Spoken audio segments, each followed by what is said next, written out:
Olá, povo do meu Brasil, como vocês estão? E hoje é quinta-feira, dia 21 de março de 2024. Eu sou Cícero Santos e já quero pedir para que você não se esqueça de se inscrever, deixar o seu like ou o seu dislike se você não gostar. E deixe também os seus comentários. Vamos para as notícias de hoje.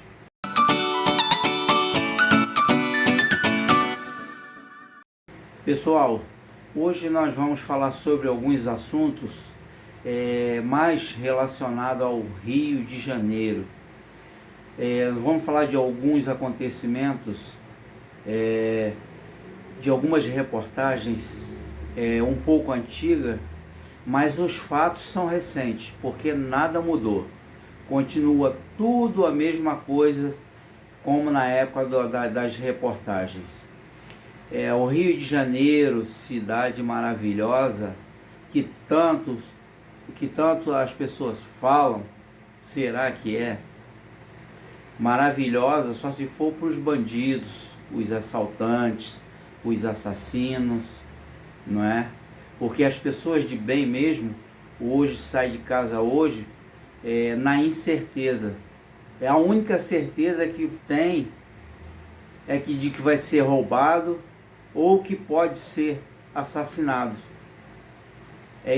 Infelizmente, o povo carioca hoje anda na rua, é a única certeza que nós temos hoje, infelizmente. Mas vamos falar dos fatos e algumas reportagens, um pouco, como eu disse, um pouco antiga, mas os fatos são atuais. Vamos lá.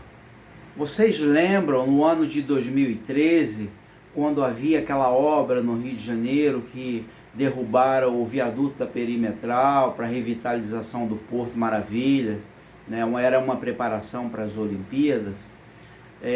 Pois é, não sei se vocês lembram, na época foram furtadas 6 vigas da Perimetral. E essas vigas, até hoje, elas não apareceram, não é? Olha o que diz a matéria. O ocorrido em 2013, o furto das vigas da Perimetral, configura um dos maiores da história no que se diz respeito a materiais nobres.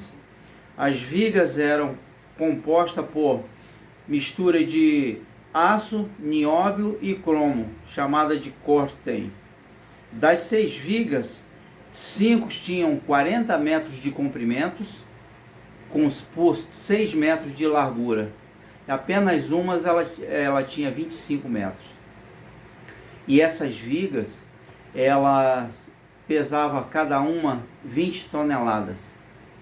O curioso é que na época, essas vigas, porque é uma área, ali aquela área do porto, é uma área que fica próximo da rodoviária Novo Rio, e é uma área cheia de câmeras, né? E na época do furto, ninguém viu nada, nenhuma câmera detectou a saída, né, desse material, porque pela estrutura, pelo tamanho dessas vigas, provavelmente foi usado um guindaste para colocar cada uma dessas vigas nas carretas, e essas carretas longas, né? E para que fosse conduzido para onde foi, né? E ninguém viu nada, até hoje ninguém sabe de nada. E quem era o prefeito no momento? O Eduardo Paes, que aliás é o prefeito do Rio hoje, de novo. E ele disse que a prefeitura não teve prejuízo nenhum, porque a empresa que na época que fazia essas obras, arcou com todas as despesas, né, do roubo das vigas, e foi restituído de volta à prefeitura. Mas o curioso que fica é que essas vigas nunca mais apareceram. Supostamente apareceu depois um vídeo dizendo que foram encontradas lá em Conservatória, no interior do Rio, no sítio do antigo e já falecido presidente da Assembleia Legislativa, Jorge Pisciani, mas que posteriormente disseram que eram boatos. E recentemente o Ministério Público arquivou em definitivo esse processo. Na verdade, eu nunca vi crime perfeito, até então, porque esse é um crime perfeito. Vocês concordam comigo? É um crime que não foi solucionado, ninguém chegou a lugar nenhum, não se descobriu até hoje quem roubou, quem furtou essas vigas, não é? E por consequência do tempo, o Ministério Público arquivou os processos indefinitivos. Né? É o único, até hoje, é o único processo, é o único crime sem solução, é o único crime perfeito. Né? Pelo menos esse é o entendimento que nós temos. Vamos para outra notícia. Com relação às UPAs, as unidades de pronto atendimentos, nessa reportagem, são reportagens de dezembro de 2021, publicada pelo G1, falando das UPAs, né, as longas filas de espera para um atendimento nas UPAs, né, onde a gente tem relatos de pessoas que morreram na fila por falta de atendimentos, né, quando eu disse que a reportagem é antiga, mas os fatos são atuais, porque continuam até hoje continua. Meus familiares, que nós não somos ricos, né? Nós dependemos do atendimento público, que não é público, porque nós já pagamos isso, nós pagamos antecipado para ser atendido, né? Que é o dinheiro dos nossos impostos que vão para lá. Então, não é de público, de gratuito, não tem coisa nenhuma, é tudo pago, é tudo gasto com o dinheiro do nosso imposto, não é? E pacientes, né, na época já reclamavam da falta de médico e medicamentos nas UPAs do Rio de Janeiro. E isso se alastra até hoje. Você chega numa UPA hoje, não tem remédio, muito mal você encontra lá uma dipirona, você vai com uma receita e chega lá, não tem os medicamentos. Além de você ter direito, você paga 2 vezes, porque você já contribuiu com o teu imposto, e aqueles remédios, aqueles medicamentos que não tem, que por sua vez você tem que tomar, né, para curar a enfermidade, e você é obrigado a ir numa farmácia e comprar os medicamentos, né? Infelizmente hoje continua assim, né? E a última notícia, ainda falando do prefeito do Rio, na atual gestão do Eduardo Paes, vamos para a próxima notícia. Você vê um prefeito que não está nem aí, preocupado com o povo, com a situação do povo, né? E a preocupação dele é com gastos, recentemente teve uma feirinha do MST aqui no Rio, onde foram gastos 200 mil, onde ele gastou 200 mil. E 2024 ele gastou só com escola de samba, ele destinou, olha o que diz a matéria aqui. Carnaval de 2024, a prefeitura liberou subsídio de 2,15 milhões para cada escola do grupo especial. Isso Carnaval de 2024. Enquanto o povo, ele não está nem aí para o povo, não está nem aí para o que acontece com o povo. Esse é o governo Eduardo Paes. Aliás, se a gente for analisar, tem alguma coincidência com o governo federal?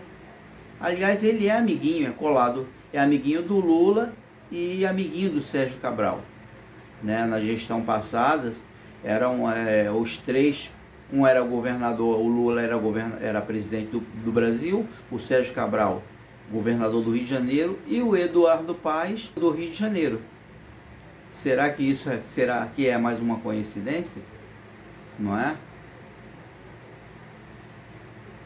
Meus amigos, tá complicado. Tá complicado a coisa. As notícias, as reportagens antigas, eu resolvi falar sobre isso, mesmo sendo reportagens antigas, mas os fatos os mesmos, os fatos não mudaram, não mudaram. Você vê que a história ela se repete, sempre, sempre. E o povo, isso quer dizer que falha do povo, o povo esquece. O povo esquece. Felizmente, hoje, o povo brasileiro está mais antenado, está querendo saber mais das coisas, o que acontece mais dentro da política, o que acontece com as pessoas que a gente colocou lá para administrar o Estado brasileiro. Então, hoje eles estão sofrendo por causa disso, estão sofrendo choque. A consequência disso querem controlar as redes sociais, controlar a internet, para que o povo não saiba do que realmente acontece. E o que dizer do atual governador, o governador Cláudio Castro, um governador que supostamente envolvido em lavagem de dinheiro, desvio de verbas, está cheio de processos na justiça, não é? Tem a história da mala de dinheiro. Eu vou ler a matéria para vocês entenderem. Encontro em que, segundo o delator, Cláudio Castro recebeu 100 mil reais em propina. O então vice-governador se reuniu com o empresário preso na Operação Cataratas por suspeitas de corrupção em contratos na Fundação Leão 13. Castro nega que recebeu propina e processa o delator. Um governo que desde então, desde 2013, 2014, aliás, eles deram um aumento para o funcionalismo público, parcelado em Casas de Bahia em 6 vezes, de 6% ao ano, que terminou em 2019. E em 2019 ainda, até então, o Estado estava sobre o regime de recuperação fiscal, e em 2019 o Cláudio Castro corre para Brasília para se reunir com o ministro da Fazenda, ou então o atual ministro da Fazenda, Fernando Haddad, para tratar da questão, para prolongar o regime de recuperação fiscal no Brasil. E olha só o que ele fala, o que ele fala na matéria. O governador do Rio, Cláudio Castro, disse que a falta de revisão do plano de recuperação fiscal causará fome e atraso no salário do Estado. Ele confessou na terça-feira, de 13 de outubro de 2023, com o ministro da Fazenda, Fernando Haddad. Então, esse foi concedido esse regime de recuperação fiscal. Só que, no ano de 2021, o governo do Estado, no atual governo Cláudio Castro, deu um reajuste salarial, não foi aumento, deu um reajuste em 2 parcelas de 5,9%, que foi paga uma em 2021 e a outra seria paga em 2022. Seria, que não foi paga. Até hoje ele está nos dando calote, porque eu faço parte da segurança pública do Rio de Janeiro. Eu sou funcionário do Estado. Então, governador, o senhor me deve, governador, pague pelo menos os 6%, os 5,9% de 2022, que o senhor até hoje está dando calote. Já que nós temos um benefício, a segurança pública do Rio de Janeiro tem um benefício chamado GRAM. E essa GRAM, por uma manobra do governo, ele deu só para quem está trabalhando, para quem está na ativa. Para os aposentados e pensionistas, ele não deu. Então isso gera em discussão até hoje. Tem algumas pessoas, ou alguns líderes que que colocaram isso para tentar resgatar isso de alguma forma, entendeu? Eu oro a Deus que consigam, mas eu não acredito. Eu não acredito, porque infelizmente está tudo na mão dele. O Ministério Público na mão dele, o Tribunal de Contas, conselheiros do Tribunal de Contas, tudo na mão deles. Então isso não vai sair. Infelizmente, nesse governo, no governo do atual Cláudio Castro, não vai sair. Então que ele pague, governador, que pelo menos o senhor pague os 5,9 que o senhor deve ao funcionalismo público, da segurança pública desde 2022. Pague pelo menos os 6%, governador. Já que o senhor não paga a grana para os aposentados e pensionistas, que o senhor pague pelo menos os 6%. Então a situação hoje, nossa, a situação do Estado do Rio de Janeiro, em todos os sentidos, com relação à segurança, com relação à educação, com relação a pagamento dos funcionários públicos, hoje a situação hoje, infelizmente, é essa.